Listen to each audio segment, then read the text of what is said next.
This is Eat, Sleep, Invest, the marketing podcast for real estate investors to get more deals. Hey, welcome back, everyone, to another episode of Eat, Sleep, and Invest. I'm your host, Bryan Driscoll, and I'm here with Mark Podolsky. What's going on, Mark? Bryan Driscoll, it is an honor, a pleasure, and it's great to see you again, brother. You too, man. Yeah, thanks for coming on. So this will be interesting. Like I was telling you, a lot of our listeners are real estate investors. They deal with the single family houses, flipping, wholesaling, things like that. You deal on the other side of things with land. So give me a little bit of background on what you have going on. Sure. So I'm constantly buying and selling dirt. But Bryan, there's a reason that I like dirt.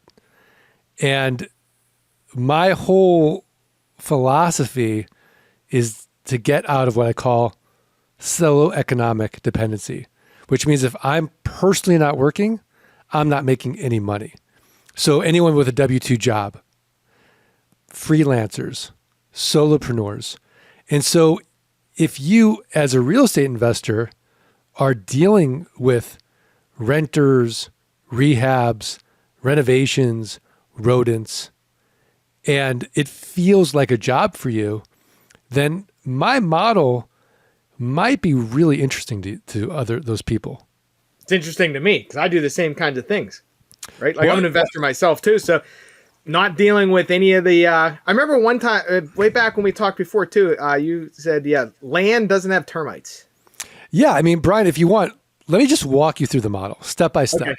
Okay. So where do you live? I'm in Pittsburgh. You're in Pittsburgh. Okay. I'm going to assume that you own 5 acres of raw land in Colorado and you owe $200 in back taxes. So essentially you're advertising two important things to me. Number one, you have no emotional attachment to the raw land. You're in Pittsburgh, the property's in Colorado. And number two, you're financially distressed in some weird way because we don't pay for things like our property taxes. We don't value them in the same way. And as a result, the county treasurer keeps sending you notices saying, Bryan, if you don't pay your property taxes, you're going to lose your property to a tax deed or a tax lien investor. So all I'm going to do is look at the comparable sales on your 5-acre parcel for the last 12 to 18 months. I'm going to take the lowest comparable sale. Let's just say it's $10,000. And then I'm going to divide by 4. And that's going to get me what Warren Buffett would call a 300% margin of safety. So I'm going to send you an actual offer of $2,500 on your 5-acre parcel.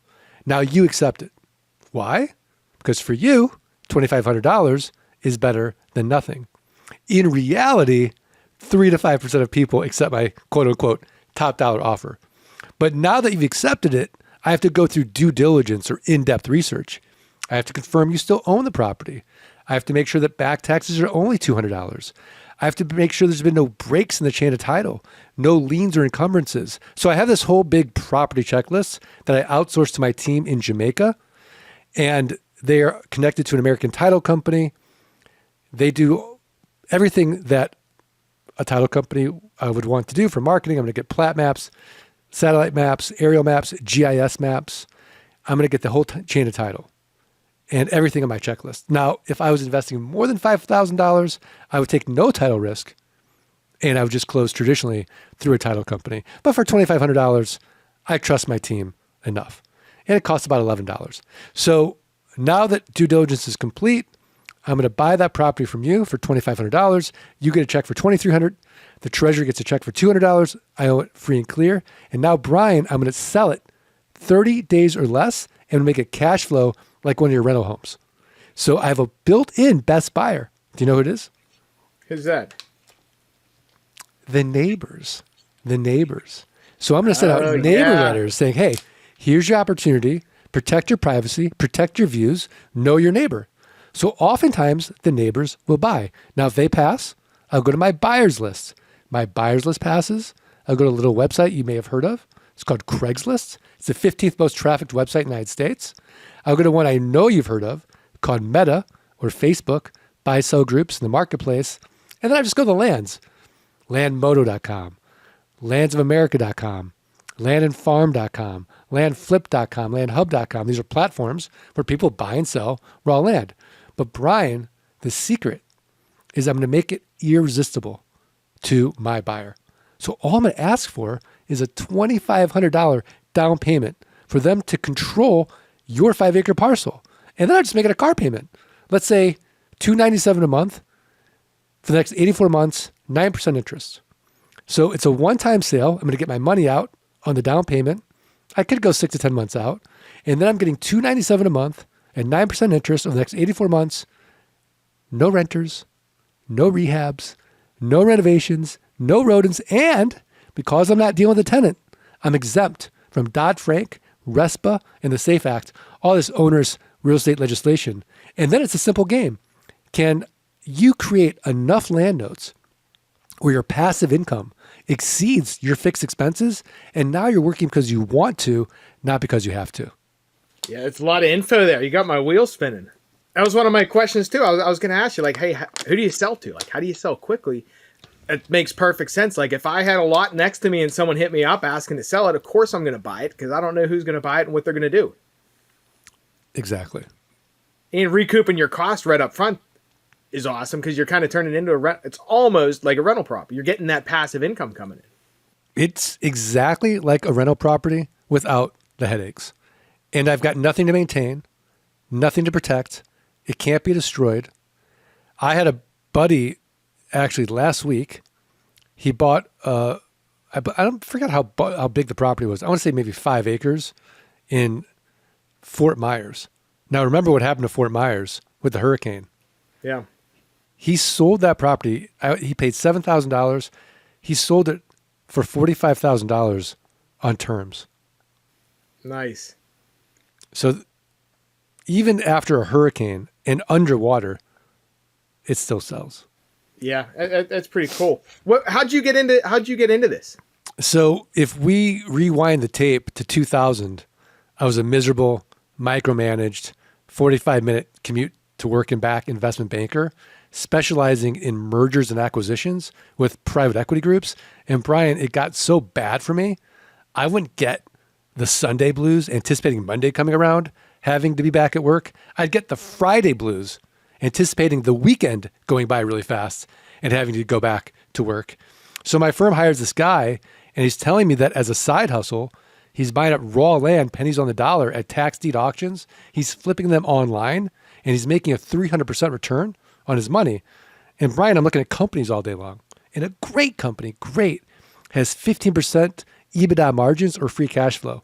Average company is 10%. I'm looking at companies all day long, less than 10%. So of course, I don't believe him. So we go to New Mexico together. I have got $3,000 saved up for car repairs. I do exactly what he tells me to do. I buy 10 half-acre parcels, an average price of $300 each. I flip them online, and they all sell for an average price of $1,200 each. It worked. So I took all that money. I went to another auction. This is where I live in Arizona. And again, it's 2000. There's no one in the room. I'm buying up lots and acreage for nothing. I sell all that property, and I made over $90,000 cash. So I go to my wife, and she's pregnant. I said, honey, I'm going to quit my job and become a full-time land investor. And she says, absolutely not. So I said, okay. So it took 18 months for the land investing income to exceed the investment banking income, and then I quit. I've been doing it full-time ever since. I've done over 6,000 transactions now, and absolutely love it. Yeah, that's pretty solid too, especially... Like, I know a lot of people listening, especially if you have a full-time job, things like that too. It's like, how much money do you need? You were able to get into that with buying lots for $300, just starting small and then reinvesting. Yeah, I'd say the minimum is $500. You want to have enough money for a mailing. Yeah, that's pretty cool. And and especially too, because you can do that. So you're saying anywhere in the United States. I live in Pittsburgh. Basically, I would be marketing all across the U.S., looking for properties and then doing comps just online. Exactly. I can't tell you the last time I looked at a piece of property myself. Yeah. What type of land or property do you try to avoid? Are there any? Well, I'm gonna avoid areas where no one wants to be. Like, let's just take Pennsylvania, for example. I mean, Pennsylvania is great, but nobody wakes up and thinks to themselves, boy, I'd like some raw land today in Pennsylvania, unless you live in Pennsylvania. So we want to focus on the Sunshine States, New Mexico, Colorado, Arizona, Nevada, a little bit in the Northwest, Oregon, Washington, California, Texas, Florida. So it's not to say that we couldn't do a deal in, say, like rural Pennsylvania. Like one of my worst deals was in Treasure Lake near Du Bois. But your biggest buyer pool is going to be in those areas. There's some beautiful areas in the Midwest as well. But for the most part, I want to get the largest buyer pool possible. There's billions of acres of raw land available. You, me, a million people could be in this niche. We'll all run out of money before we run out of deal flow. And there's no big money in this niche. There's no private equity groups. There's no hedge funds. You couldn't think of anything more boring. You're not going to go on HGTV and the DIY network and see me on Flip This Land. The before picture is raw land. The after picture is raw land. So it's this really interesting niche that is unloved and really very few people do. Yeah. Now on different things, and I get what you're saying too. Like people don't decide, hey, I'm going to go move into the woods in Pennsylvania.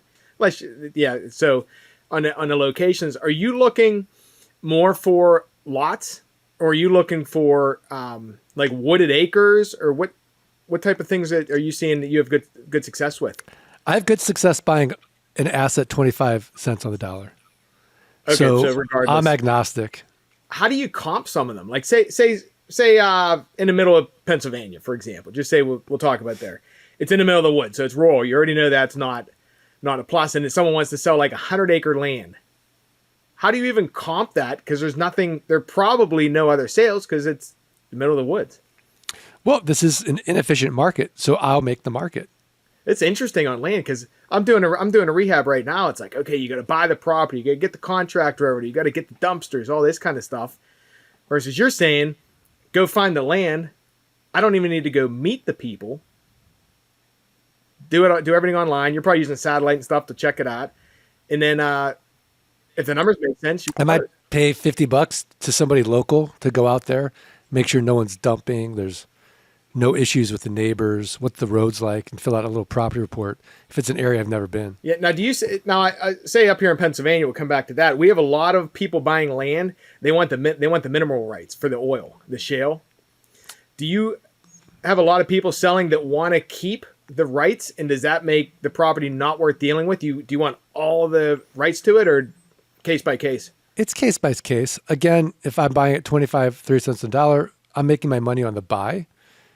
Ideally, I want the mineral rights. But the business you're talking about is a completely different business and a completely different model. Yeah, I guess you're right there. So break this down for me, and just so I completely understand this, because I'm talking about something a little bit different. You're saying you just look for people with back taxes, shoot them a mailer, give them an offer 25 cents on the dollar. If their pain's there, they're going to sell it. And then you ask their neighbor if they want to buy it. If not, you go on Craigslist, Facebook, wherever. Exactly. So our average return on investment on a terms deal is 800 to 1,200%. On a cash deal, 100 to 300%. If we're wholesaling, it's 100%.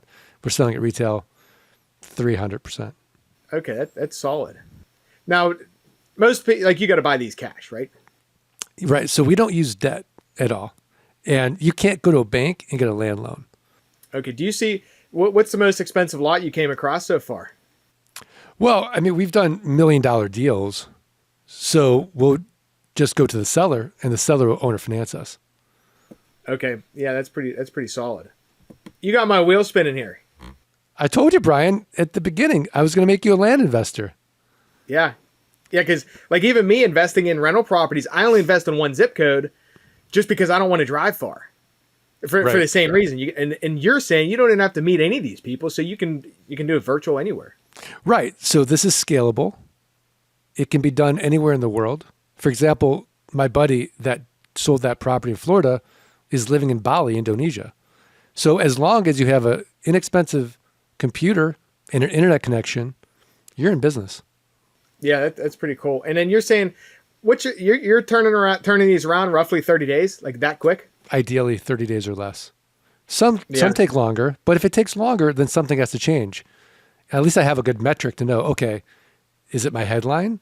Is the price too high? Is the price too low? Am I asking for too big a down payment? So there's something that's not resonating with the market that I need to adjust. Okay. And whenever you get a property too, are you going directly to the neighbor and listing on Craigslist, Facebook, everything all at the same time? Absolutely. Yeah. Okay, cool. Do you help people do this?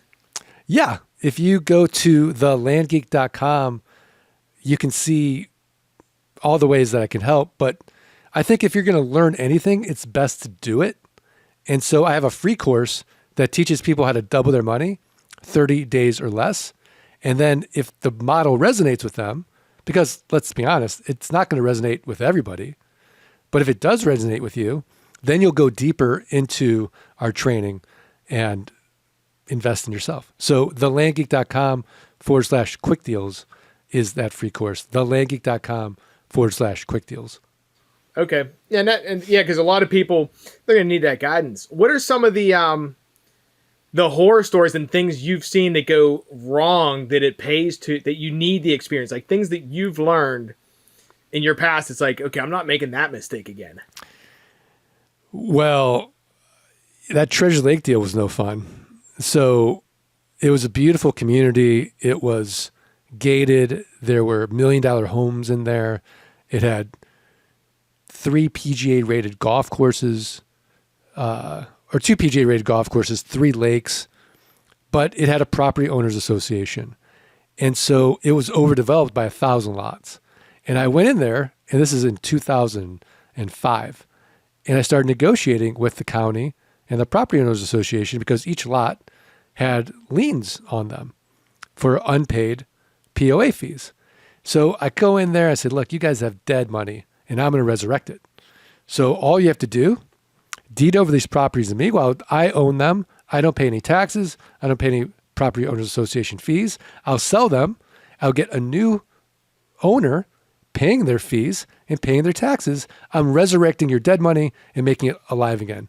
You'd think it'd be a no-brainer deal, but they resisted it. They're like, well, who's going to be on our golf course? We like our lakes.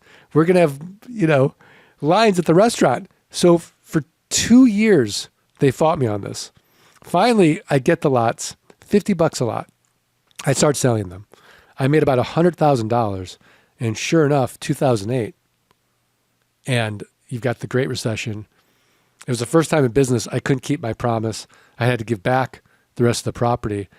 And I learned a great lesson doing that. Number one, that was the first deal that I considered breaking even on, because when I value my time, even though I made $100,000 based on my time, I really broke even.